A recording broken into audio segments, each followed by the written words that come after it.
Thanks, John. Appreciate it. This is kind of an interesting thing, and I'm going to confess my ignorance on this.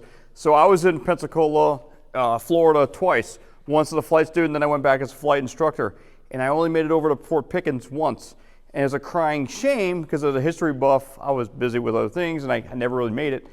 And now I just kick myself because the amount of history that's there was fantastic, and I just didn't visit. So before I forget, I just want to let you guys know, if you guys are ever over near Fort Gaines, Fort Morgan, anywhere on the Gulf Coast, do swing by Fort Pickens. It's still there. 98% of it's pretty impeccable. The rest of it, there was a little bit of damage from an explosion that happened, but it's still fantastic, and it's beautiful scenery. You're never going to beat it. All right. So what do we know about Fort Pickens? Well, that's the problem. A lot of people really don't know much about Fort Pickens. They know about Fort Sumter. So me, your kids, your grandkids, everybody learns that. What do they learn about the Civil War, Fort Sumter? Civil War started at Fort Sumter. The Union forces were bombarded by Mr. Beauregard and General Beauregard there, and they surrendered. The South started the war, and away we go. And pretty much nowhere does it ever mention the weird and odd fact that the Civil War almost, and I'll go into some of the details, almost started 555 miles away in Pensacola, Florida. In fact, it almost started a couple more times way before Fort Sumter kicked off. And a lot of people aren't really too privy to the fact that Washington, D.C. was running two scenarios at the same time. The Union really did not want to start the war. They wanted to be attacked, right? The South didn't really want to even start a war, but there were some things that went back and forth. But there were troop movements that were going on at Fort Sumter at the same time as Fort Pickens. So realistically, we had probably a 50-50 chance of the war starting in Pensacola, Florida. Kids nowadays, they may know where Charleston is, but most people don't even know where outside this area. Probably don't know much about Pensacola. But let's look at where we start. So let's start with Fort Sumter, right? So there's Fort Sumter. It sits outside Charleston Harbor, and I have a map on the second one, the second slide here. But you can see it. It's a man-made shoal that was built up. It's the primary defense of Charleston Harbor. Nowadays, you can go out there and you can see there's a National Park Service ferry. You take a ferry out from Charleston Harbor and Patriots Point, and you can go out there and you can go visit it. Really cool. They have some additions. The Fort Sumter, the original Fort Sumter, had much higher walls than you got here. This is obviously, it's been pulled down. In the middle, you see a black superstructure like that. That was a gun emplacement from World War I. So the installation has had some changes through the years.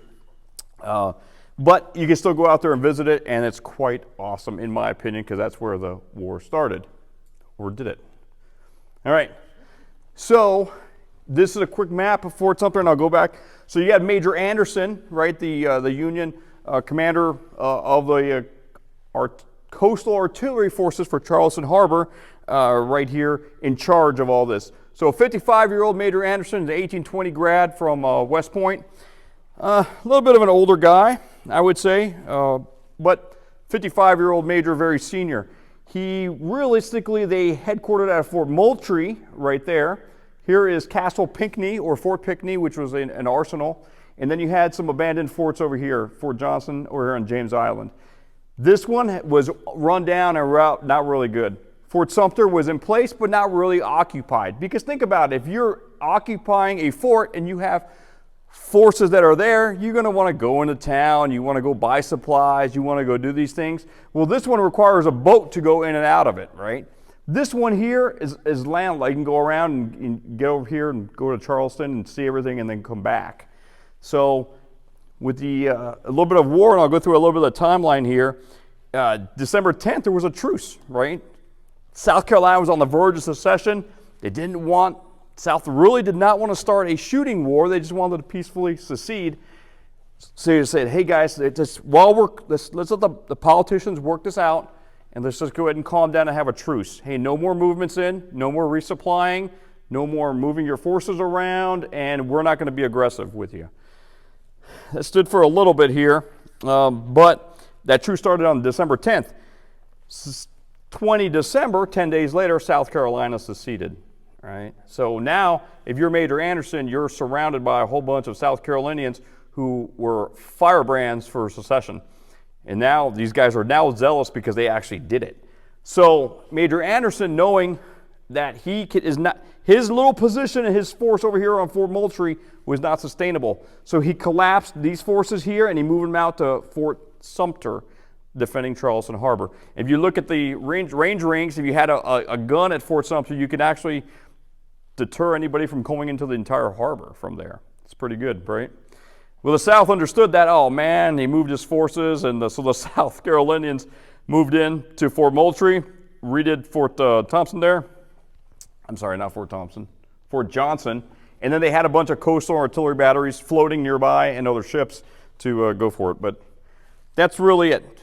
And then we know, of course, 4:30 a.m. on April 12th, General Beauregard got the green light, and then he commenced leveling Fort Sumter at that point.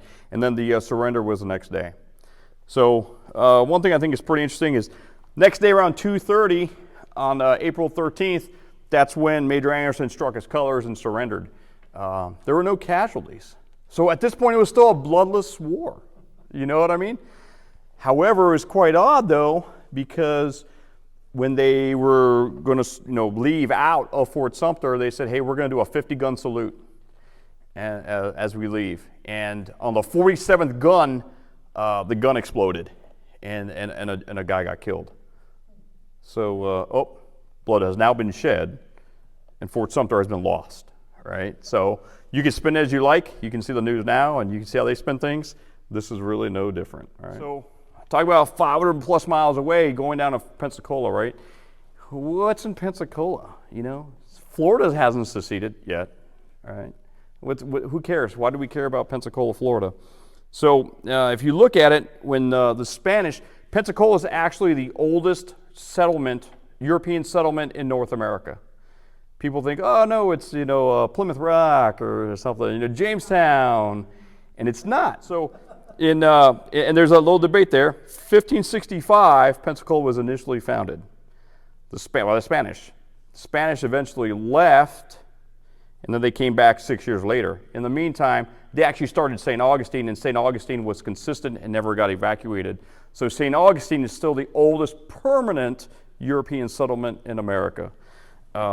But why would the Spanish care about Pensacola? Why would they leave it and then come back to it?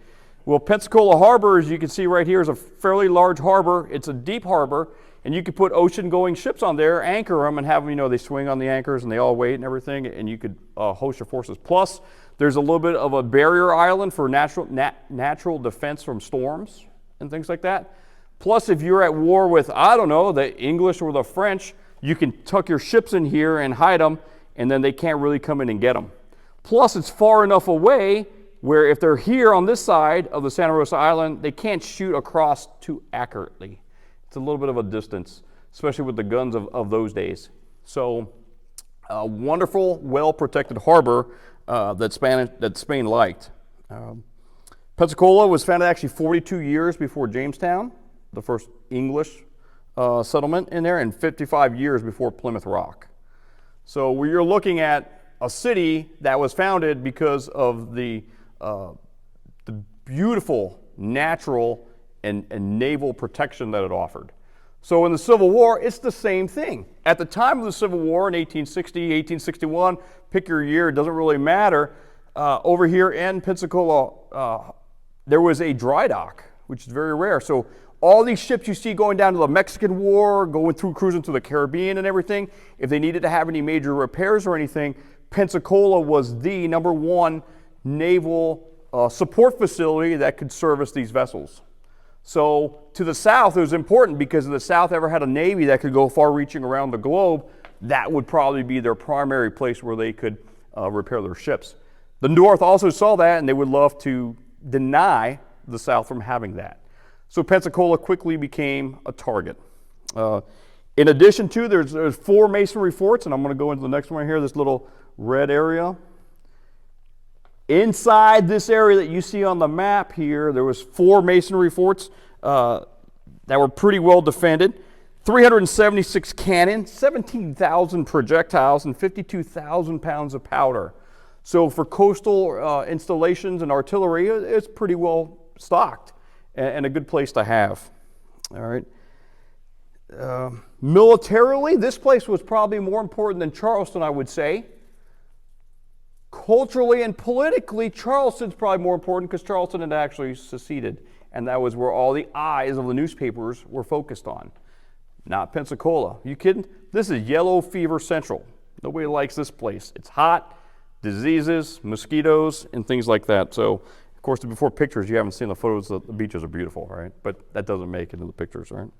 Here we see 3 of the major installations that I got. The 4th one that I mentioned, that 4th masonry fort, is not on here because it's minor. This here is Fort Barrancas. This is the primary fort. Actually, hold on. Let me go back one. I'm sorry. Okay, so here, let me give you a quick lowdown. Here is Fort Pickens here on Santa Rosa Island. Here is the Warrington Naval Yard. And over here in this section was where the dry dock facilities were. Basically, the Navy station. And over here is Fort Barrancas. I'm sorry, right here is Fort Barrancas. And here is the land side of Fort Barrancas redoubt. The Spanish had actually made Fort Barrancas when they started doing this. Fort Pickens wasn't really started until 1829. So this is the original one. This was a landside defense in case anybody came from the north to try and take Pensacola or the naval facility. They would get held off up here at Redoubt, northern Redoubt. Barrancas is pretty good. There's 2 tiers. I'll show you on the next slide as to what it was. Over here is Fort McRae. And which was realistically, it was like the equivalent of Fort Pinckney. It was an armory, an arsenal, and a storage facility, really. There were some guns there, but it wasn't primary. Fort Barrancas was the primary one. Again, this was built 1829, and it hadn't been touched since the Mexican War.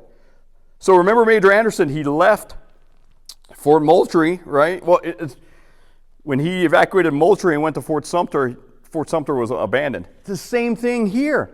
You're here and you want to go into town, you got to go all the way over here, or you have to catch a ferry and come back and forth, back and forth.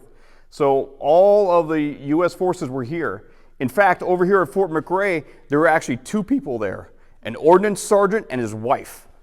You know what I mean? So at this time, in 1860, 1861 area, the U.S. Army, who did coastal artillery and coastal installation, had 47 people. Right? That's not counting all the robust Navy section that's over here, headquartered by a Commodore, which is the equivalent to a senior captain and almost an admiral, I would say. It's kind of an unofficial rank in between captain and admiral. Captain if you're in charge of a few ships, Commodores if you're in charge of a small fleet, but not yet an admiral, right? So the Commodore, his U.S. Marines, and his sailors are all here, and then here is where pretty much where you have, well, here and then here and maybe a scattering throughout, you might have a couple of those 47 guys from the U.S. Artillery Company. That's about it. That's generally the laydown, all right? But if you notice, you can see this right here. Same thing, like here's a similarity of Fort Sumter, right? Fort Sumter here, in the red, you can see it commands the entire area. And if you can keep Fort Sumter, you can keep this bay open, really. McRae is kind of useless. It's not really there. It's not really built up. It doesn't have defenses. And then Fort Barrancas is actually pretty good too. But if you want to sneak something in, you can come in through here, hug this area, and get around here, and you can be outside the range of the Fort Barrancas guns. So Pickens was the key to safeguarding that. And all the U.S. Army guys, just like Major Anderson and Sumter, knew it. All right? Okay. Here's Barrancas. Here's the lower water battery that the Spanish made. You can go out to Fort Barrancas today and see it. It's on board the Naval Air Station Pensacola, and so it's pretty well preserved. But as you can get access to the base, you can go get on Fort Barrancas. Pristine. because not too much fighting went on there. Water battery here, like he said, is for when the Spanish had the, it's elevated. So if you have smaller guns, round, projectile shooting cannonballs and whatnot, and you want to skip it across the water and things, you can shoot them from the water battery. You want a little higher elevation with an aimed gun, a rifled gun, you can be a little higher. Here's a picture of like what Fort McRae looked like. You can see it. There actually were some cannons, but not much. And then here is our baby, Fort Pickens. This is what we're talking about. Beautiful star-shaped fort, right? Looks a little different than the cover slide, right? You guys saw that, right? This is a little different here. At the time, there was a 10 to 15 foot dry moat. Now it's been kind of covered up by sand, had a lot of hurricanes go through there. So the original picture was kind of right, but probably not as grand, you know what I mean? But these are the same walls that were in that first cover slide, all right? I'm gonna go through, throw some stuff on here to talk about how we built up to where we're at. Remember how I mentioned in Washington, D.C., there was a lot of confusion going on and have two things going, either Fort Pickens or Fort Sumter? That's correct. I'm here to tell you, if you guys watch Game of Thrones, you miss 2 episodes, like in the middle, you're kind of like lost when you pick up, right?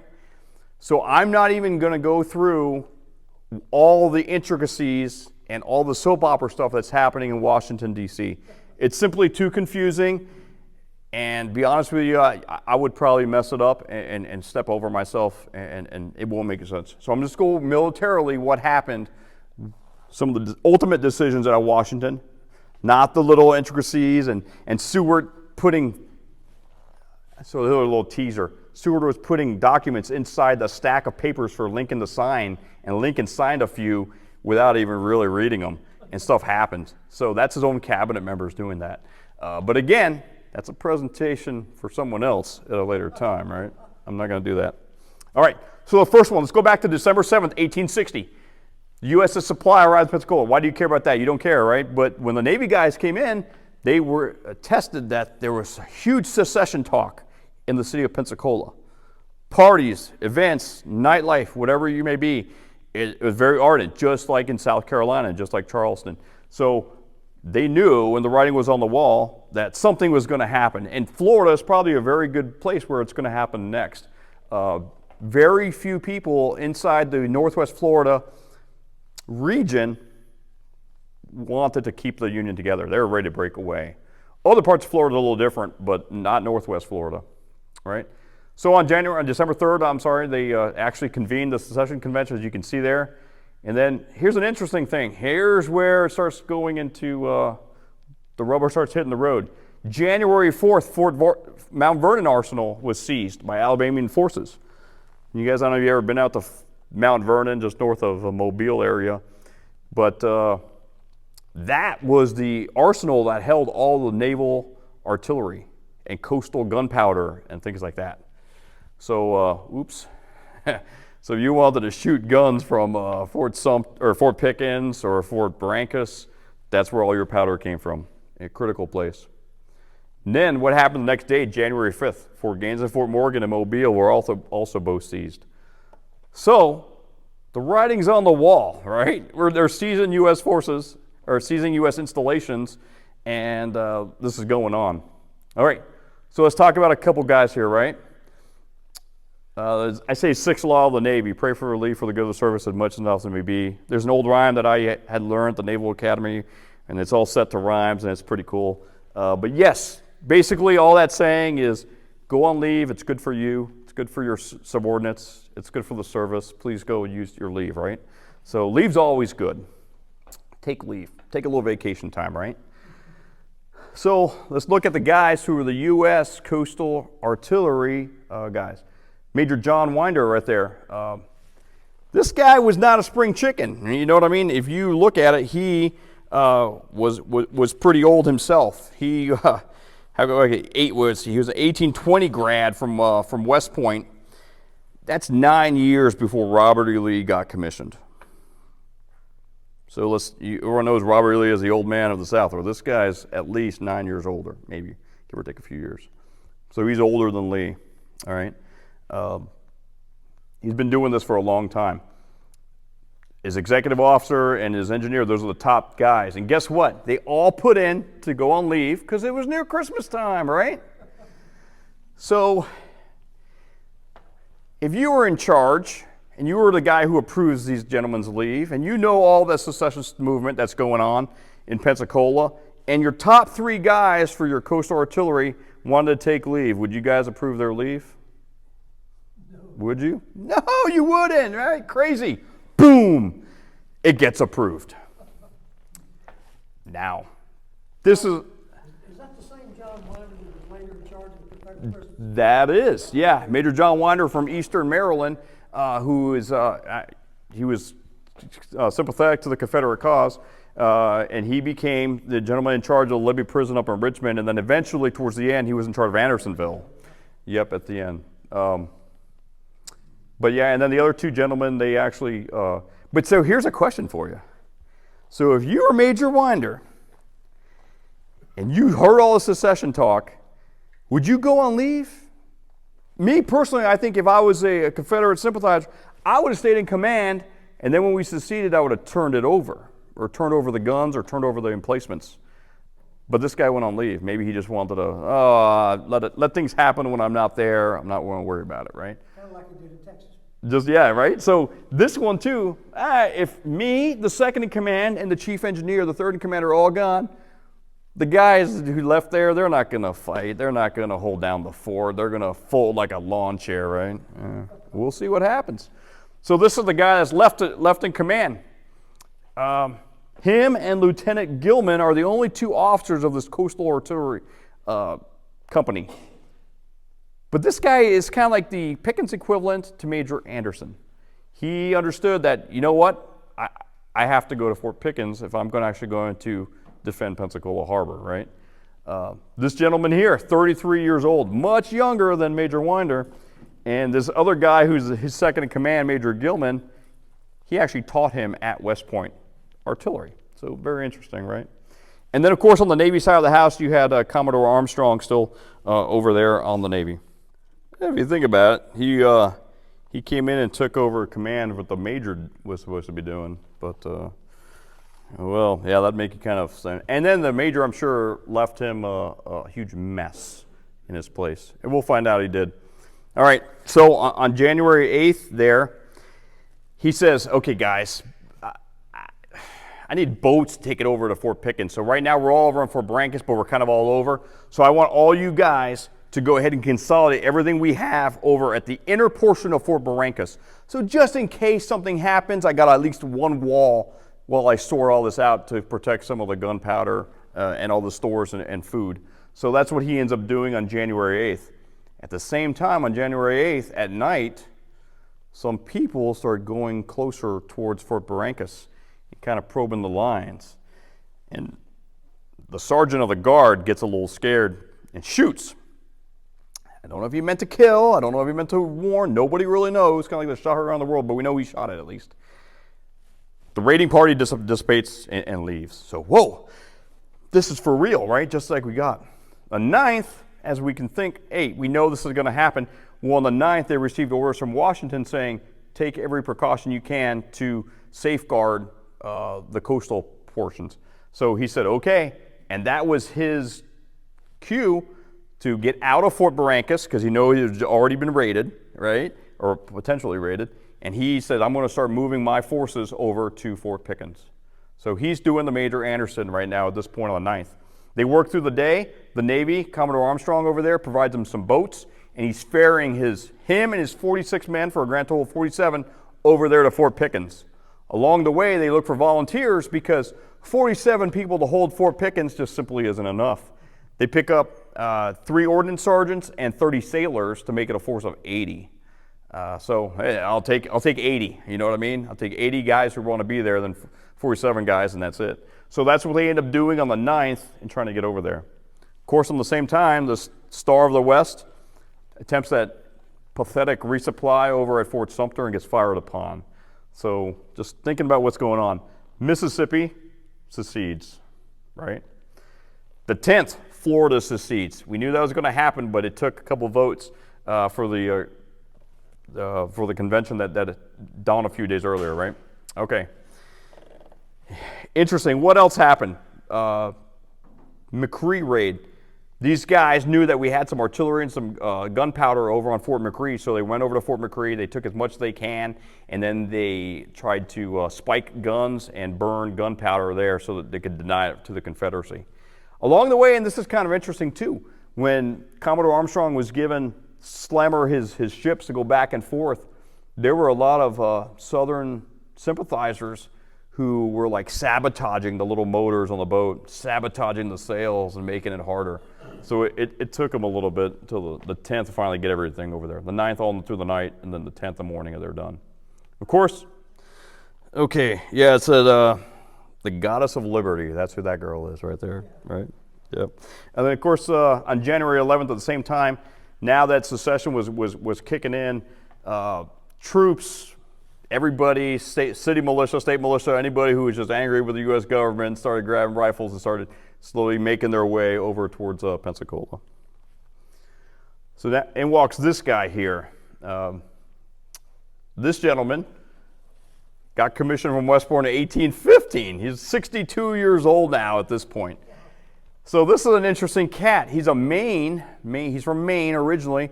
His mom was a niece of John Hancock. His dad was the aide to, oh well, it's not too important. But this gentleman here, after he got commissioned, he went engineers and he came down. So from 1829 till the fort's completion, he was actually the primary architect behind the construction of Fort Pickens. Now this is interesting. When he did come down here, he met a very nice lady who was actually also very wealthy. Very wealthy. Her family, Ann Matthews owned tons of acreage in Northwest Florida. So when he married her, he became very wealthy overnight. Well, he also became very influential overnight. Oh, and by the way, government contracts then versus government contracts now are a little different. Back in those days, you would get a chest of gold and say, hey, go build this fort, here's your money. And you could do with it what you want, nobody really cared, and Washington, D.C. is really far away. So what this guy goes, like, we're gonna build this fort with bricks, it's gonna be beautiful.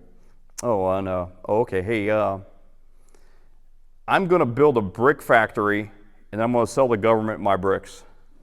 So that's what he ended up doing. So you talk about trying to make some money off the government, went straight into his pocket. And you saw Fort Pickens, lots of bricks, right? That was from his brick kilns. But this guy, after he finished building Fort Pickens, he stayed in the area, got involved with the railroad, got involved with banking, and towards the end of his military service, he was actually said, hey, we have orders for you to go be the superintendent of West Point.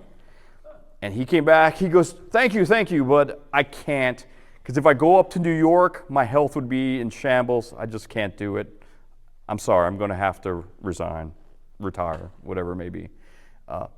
Everyone's like, that's a bunch of nonsense. He came down here because he had tons of holdings going on that he had to manage because he was a very wealthy man. No way was he going to leave the Gulf Coast to go up to gross New York, right?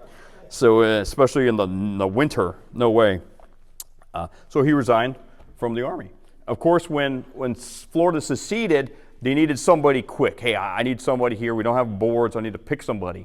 And they know that this guy, William Chase, they commissioned him as a colonel in the Florida militia. And they said, hey, congratulations. We just seceded. We don't know what's going on, but you're the colonel in charge of the state militia. Stand by to Pensacola. You might have to take it. You know it best because you built it. And that's what he did. So he becomes the guy who's going to be the main person going into it to take over Fort Pickens. And you can see the Texas, that's actually a republic, it's a Republic of Texas naval flag, which he actually, and if you look at this, if you guys know the history of Northwest Florida and the old Bonnie blue flag, right, the single star, that's where they get it from, that's where Texas got it, because there was actually a push to have the Republic of West Florida at one point, and that was their flag. So given that sense of independence and streakiness, he took the Bonnie blue flag and he slapped it on with a Texas jack. Say again? Yeah, and we'll see that star in the next day or two when he comes over to take the base there on there. But that's the guy who we're looking at attacking. All right. No relation to Salmon P. Say again? correct. Yes, that's correct. He's not related to him that I know of. All right, so at this point, Slemmer already evacuated all the coastal artillery over to Fort Pickens. The Navy's still there. The Navy has nowhere to go, right? So Chase shows up around 1 o'clock there at the Naval Yard, the Warrenton Naval Yard, and he just knocks on the door. And of course, the shadow of a force that's left for the Navy and their U.S. Marines to man the 3 or 4 gates, see a huge swarm of people with rifles saying, "We're coming in. And if you don't open the door, we're going to start shooting, and we're coming in." So they open the door, and they come in. And within 30 minutes, they strike the U.S. colors from the Naval Yard, and they hoist up that flag that I just mentioned, because they didn't really have a state flag of Florida at that point, no secession flag. So that's what Chase puts up. And the guys at Fort Pickens could see this happening from their side. And they're like, oh, man. So now they have nowhere to go. They're on an island of their own over in Fort Pickens, all right? I just mentioned the 13th, that guy, that gentleman right there. He was actually the executive officer, naval side of the house, who he was another Northerner. He was a Southern sympathizer, and he actually lived in Attila for a little while. I think Gadsden for a little while, and then Attila after the war. Very interesting cat. However, this probing of lines on January 13th, what happened? So January 13th at night, thunderstorms and whatnot, there was a little bit of a scuffle. And some guys came over to probe the lines over at Fort Pickens, and they shot at the guards. The guards shot back. So now you have a return of fire. Very interesting. But it didn't really work. Fort Pickens has some pretty good walls. It has some defense. So unless you have siege equipment or ladders or anything like that, you really can't do anything. I think they were just checking to see how many men are there. They weren't sure, right? But it was. Then, of course, we have over there, I'm sorry, one thing I forgot to mention here. Pickens surrender number 1. This is Colonel Chase actually went over and knocked on the door to Fort Pickens and go, hey, I'm going to take your base tomorrow, but you should surrender. It's in your best interest. And they're like, let me think about it. And they said, okay. Very cordial at this point, right? Nobody wants to go to war. So they want you to just surrender nicely, right? So they said, okay. And then, of course, when Colonel Chase, after he has the base, he comes back and he's like, okay, you guys are going to surrender? And then Lieutenant Slemmer's like, no, not really. Not really. I'm going to stay here. So he keeps it there. And there was actually some cordial discussion, and you can look into it, between Chase and Slemmer as to how they discuss these things. You know what I mean? And talks of war. You going to surrender? No, sir. Why not? Because I'm ready to hold off my fort. How many men do you have? I have a lot. How about you? I have a good number. So they're discussing this. And he actually Slemmer actually brings Chase inside one portion of Fort Pickens to discuss this. Not all of it. He keeps them where he can only see, but he's very cordial to each other. And the gentlemen are kicking in. Remember, Chase is old school Army, right? And even though he's pro-South, he did not want to go to war either. So let's have a little quick discussion here, a little timeout, right? So what was the opening shot of the Civil War? So Fort Sumter is what my kids are taught, right? 4:30 a.m., Pierre Gustave Touton Beauregard fires. But a little bit of interesting, right? For the Floridians will say, hey, on the evening of the 13th, during that attack, gunfire was exchanged between U.S. forces and pro-Confederacy forces. That was the first shot of the Civil War. I can see that. Citadel graduates say, no. January 9th, when we fired on the Star of the West coming to resupply, that was the first shot of the Civil War. Floridians fire back, and they say, no. 2 hours before the Star of the West was shot at 4:30, remember that one guy, the one shot that was shot at Fort Barrancas? That was the opening shot of the Civil War. South Carolinians retort once again. And they say, no. On January 7th, 2 days before your little Barrancas incident, a sentry on Fort Pinckney in Charleston Harbor accidentally dropped his rifle and it went off and killed a a South Carolina militiaman who was nearby it. So blood was shed accidentally, right? So, oh man. So I'm not going to get in the middle between the feud between South Carolina and Florida as to where the first shot started. But in a trivia thing, just remember that, right? So if you ever lose a trivia on something, you go, whoa. You know what I mean? You might. Now at this point too, Pickens' surrender comes back. They ask him once again to surrender at Fort Pickens. Unfortunately, at that point too, it wasn't even Colonel Chase. It was some couple Navy guys and 2 civilians who came over to the door, knocked on it, and said, "On behalf of the governors of Florida and Alabama, you need to surrender." And he's like, "I work for the federal government. I do not talk to state governors, and you who are unofficial state governors." So 3 times Pickens would try to surrender, and they said no, right? Montgomery at this point also telegrams Colonel Chase, and they say, "Hey, I understand you guys are trying to get Fort Pickens in a very diplomatic and calm method. That's good. Do not spill 1 drop of blood over Fort Pickens, because it's actually detrimental to the cause of a peaceful secession from the Union. You spill any blood, it's not really going to help us out in the long run." So Chase goes, "Okay, what am I going to do? Send threatening letters? Ask nicely? Ask nicer? You know, we'll see what happens." So at this point, January 20th, they don't know what they're going to do. The U.S. says, "You know what we're going to do? You have a meager company over there, 46 men on the books, 80 total. We're going to prepare another company to go help reinforce Fort Pickens." Because if you think about it, 80 men, how many guns were at Fort Pickens? Probably 60 guns. They didn't even have 2 men per gun. So they were woefully undermanned. So they told this guy, Captain Israel Vodges, "Hey, prepare to take your company, sail down there, and reinforce Fort Pickens." Right? That's where they told him to prepare. On the 24th, it takes them 3 days. I don't know why it took them 3 days. Well, I guess they had to prepare and load their men. The Brooklyn, with his men, decided to sail out of Norfolk Harbor and sails. I'm sorry, New York Harbor, and then he sails down there. At the same time, people watching this coastal artillerymen load their boats, they're like, "Why are these? Who are these guys?" And you know, word spreads. "Oh, they're coastal artillery. Where are they going to? Pensacola, Florida." "What? To reinforce the fort." "What?" So then that gets back to this guy named Senator Mallory, who was a Florida state senator, and he goes over and he tells then President Buchanan, "Whoa, why are you sending guys to reinforce Fort Pickens?" He's like, "Well, it's a U.S. installation, the same thing." He's like, "Hey, we're on a truce right now with South Carolina. Maybe we should just not barge into this." And they're like, "Sounds like a good idea." So that sounds good. We just won't reinforce it. Okay. Basically, President Buchanan got caught and called out by Senator Mallory, who is a pro-Southern senator who became Secretary of the Navy for the Confederacy. So, oh man, so the war's not going to start immediately, right?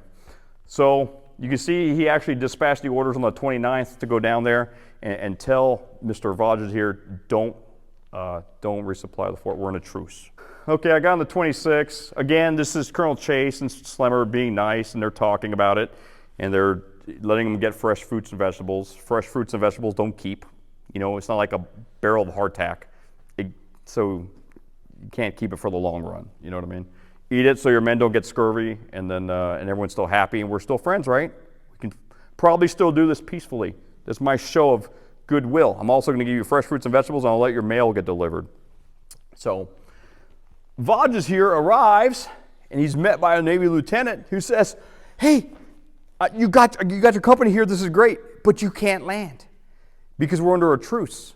And Vodges is like, "Are you serious?" Like, "Yeah, we're serious." So he keeps his men on the ship. He goes ashore with Colonel Chase's permission, and he talks to Slemmer, and they're like, "Oh my gosh, you guys don't have anybody." And he goes, "Yeah." And he finds out how bad it really is. Okay. And then, of course, at that time, too, this guy, Captain Adams, U.S. Union Navy, comes on station here with these 3 ships. He's in charge of those 3 ships. And he's like, "Okay, here's a U.S. naval presence outside Pensacola Harbor, or outside in the Gulf of Mexico, to support Fort Pickens if need be." Okay? All right, Lincoln inaugurated. If you guys ever heard me talk, you guys know I'm not a big fan of Lincoln. He stepped on the Constitution, just terrible president many, many times. And then our education system touts him as a hero because he's been force-fed that stuff, but he was actually very bad. Now, I will say this. As much as I hate Lincoln, and you can go read the book, The Real Lincoln, by Lorenzo, you'll see it all. It's all documented. He inherits a mess. He inherits a mess. Buchanan keeps this thing kind of going, because remember, back in these days, March 4th was our inauguration. It wasn't January 20th, right? South Carolina seceded on Buchanan's watch. Here you go, Abe. Here's a huge mess we're giving you. You know what I mean? So Abraham inherits all this stuff. Remember, he was congressman for a little bit, but he's still kind of getting new to this. Okay, I get my feet wet. Let's see what I can do. What do? I don't want to be the guy that have a civil war start on my hand, but it might happen on my shift. We'll see, right? Okay, the Confederacy at that also on the 7th orders good old Braxton Bragg to go ahead and take charge of the Alabamian and Floridian forces there on the Gulf Coast, and he starts coming over. He actually arrives on the 11th, and he takes his headquarters at Brankus, and he starts collecting all those people that were starting to come in from everywhere, and his army slowly starts building up. So Fodges, right? Finally gets underway. He gets underway on the 15th. He finally gets his orders. There was a little bit of a hiccup there, and he gets on the 12th, or gets the orders on the 12th, comes through. Now, here's the deal. Lincoln's new, right? So Lincoln just says to his cabinet members, send Fodges down there to reinforce Fort Pickens. And the first guy who takes that is General Winfield Scott, right? The grand old man of the Army, right? He takes it, and he cuts orders, and he sends them, right? Very interesting. General Winfield Scott, oldest commanding general in the U.S. history, I believe, still at this point. March 31st, this is a very interesting thing. Fodges gets there, right? And he's like, hey, I'm going to reinforce Fort Pickens. And he has their orders, but here's the problem. Captain Adams, the Navy guy, who's the senior ranking U.S. Union person there, says, you're right, Fodges. You got your orders to go ashore, but guess what? It's signed by General Scott. I've got my orders from the Secretary of the Navy, which says we're in a truce and you don't land forces. And my guy overranks your guy. So purely out of attention to detail by Navy correspondents and naval officers, war was averted on March 31st.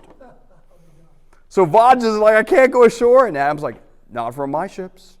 You stay on my ships. So what? And Adams says, I'm going to err on the side of caution in true Navy fashion, but I'm going to seek a little bit of clarification on this. So then Adams goes through his Navy channels and he sends back up to Washington, D.C. saying, hey, man, this is what I did because this is what my order said, but can you guys help me out here, Washington, and clarify, please? I got this captain and his company chomping to go ashore. But yeah, so good old Navy Captain Adams prevented the Civil War from kicking off on March 31st. Now at this point, they come back on April 7th, and they figure out that, okay, we dorked that up. Simple correspondence screw up, we messed it up. Lincoln goes, no, I want you to land. Truce, no truce, I don't care. Land, reinforce. And they send this guy here, John Warden. You guys remember, does that name ring a bell?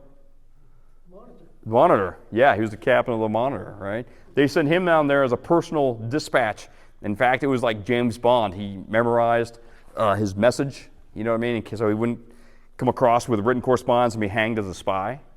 And he makes his way down there. He starts and he departs out of there to go. At the same time, on the 7th, they got this guy sitting off the coast and can't go anywhere. We're going to dispatch a colonel with even more people to follow behind. So at that point, Lincoln had made up his mind, war was going to start. Probably in Pensacola, right?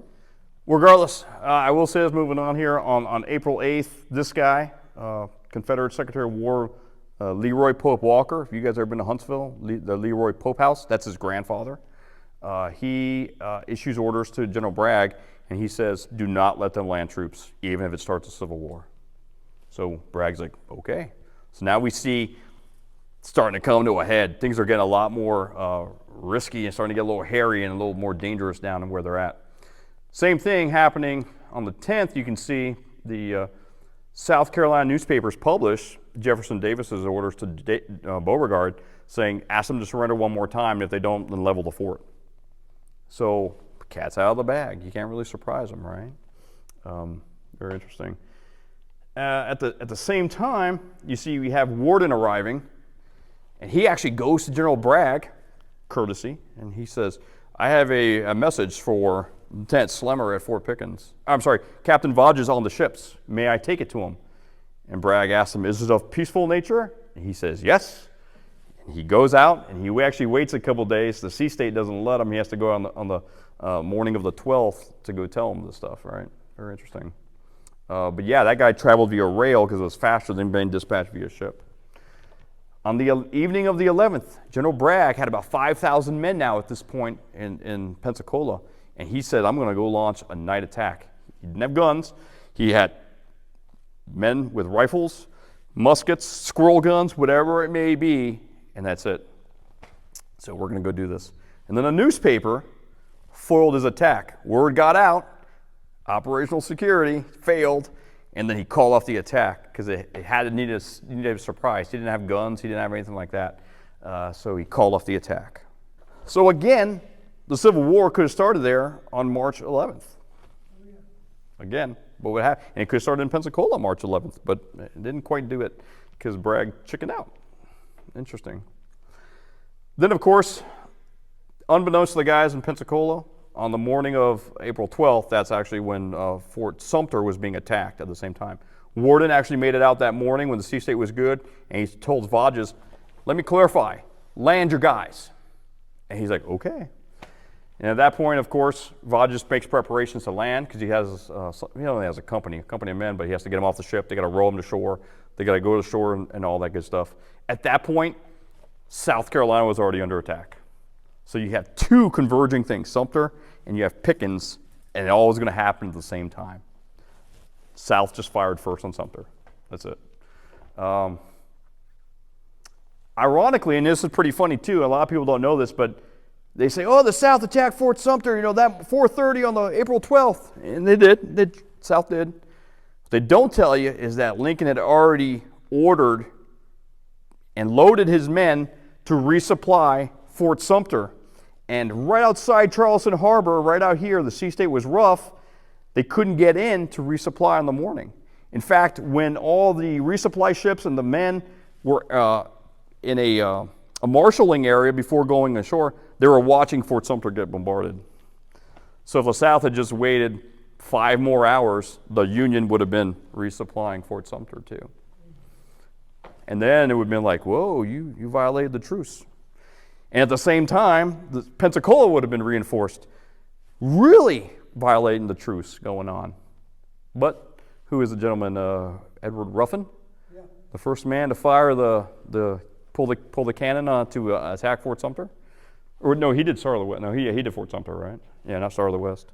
Yeah, so there we go. Pensacola right there. It could have happened. But very interesting. Okay, so there's a little bit of now what happened afterwards, and I'm not going to get into it because I've talked enough, but you can see Colonel Brown, he landed and he took over and he reinforced with a whole bunch of people. Some little bit of skirmishes back and forth, scuttled the dry dock, blew some charges, blow up Fort McRae, back and forth. There's a whole bunch of stuff. And then Bragg's assault actually happened on October 8th and 9th, and it failed. They didn't really use surprise.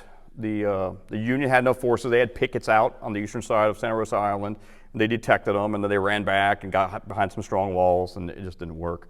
But then, of course, there were the rest of this here would have been what they call the Battle of Santa Rosa Island later on, if you guys want to read a little more about that.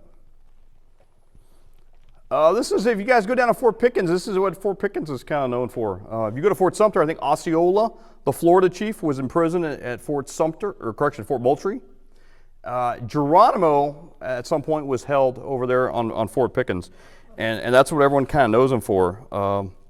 In 1887, tourists came from all over the southeast to come see Geronimo, and in fact, they actually charged ticket prices, and they had people coming in to see Geronimo firsthand. Because he was famous, one of the last chiefs to surrender, right?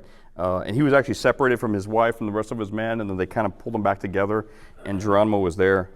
2 years doing manual labor with the rest of his guys. One day they had admission was about 50 cents back in those days, right? 25 cents for children, 50 cents for adults, obviously. But on one Sunday, they had 459 tourists alone. That was the heaviest day. It's a lot of money at the time. Yeah, and they were rolling in. They were, you know, obviously. And there's a picture of Drama right there of the Fort Pickens walls, and I think those walls at Fort Pickens are still standing. You can go see them. Pensacola today. Like I said, Fort Barrancas is actually on board Naval Air Station Pensacola. It's right next door to the Naval Aviation Museum, which is a free museum and probably one of the best in the country I've ever seen. Highly recommend it. Of course, I'm a little biased because I was an aviator myself, but my whole helicopter, my old airplanes are actually hanging on there. That's how old I'm getting, right? But you can go in and you can see the original Barrancas. You can see the water battery, and you can get on board. Home of the Blue Angels. Take a look at their practice schedule. They're in the winter, they're over in El Centro, California, but in the spring they come back to Pensacola and then they operate all their shows out there and they practice out there too. So if you just Google that, you can go catch a free air show with the Blue Angels while checking out Fort Barrancas at the same time. Or you can go across the bay to Fort Pickens, which is still there, and you can see the Blue Angels fly over you as well. Hey, free air show, guys. You know what I mean? You can't beat it. There's a whole bunch of sources I use and everything like that. You can take a look. But real quick, so I'll wrap up with orientation. This is north, and then here's Santa Rosa Island, the barrier island, and you can see the white sand beaches, very gorgeous when the weather's good, and the tide. All this becomes what they call, the Emerald Coast, just like you have at Orange Beach. The same thing, just extended over Florida. So Pickens is quite gorgeous right over here on the edge, and you can drive out here.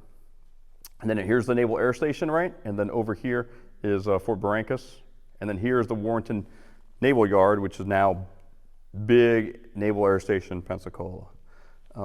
It's pretty cool. As I'm getting older, one of my classmates from the Naval Academy, my company, he's actually the commanding officer of Naval Air Station Pensacola.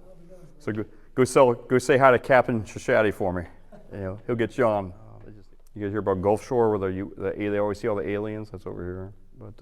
But yeah, this harbor in here in this bay, which is really deep, you still to this day you can go out there and you'll see guys going through flight school training, and they'll put them up on the boats and they'll practice with the parachutes and stuff like that. I swam a whole bunch in that bay, so when I was going through flight school as a student, watch out, sometimes there's jellyfish. Right? But yeah, pretty cool. All right. Any questions about Pensacola?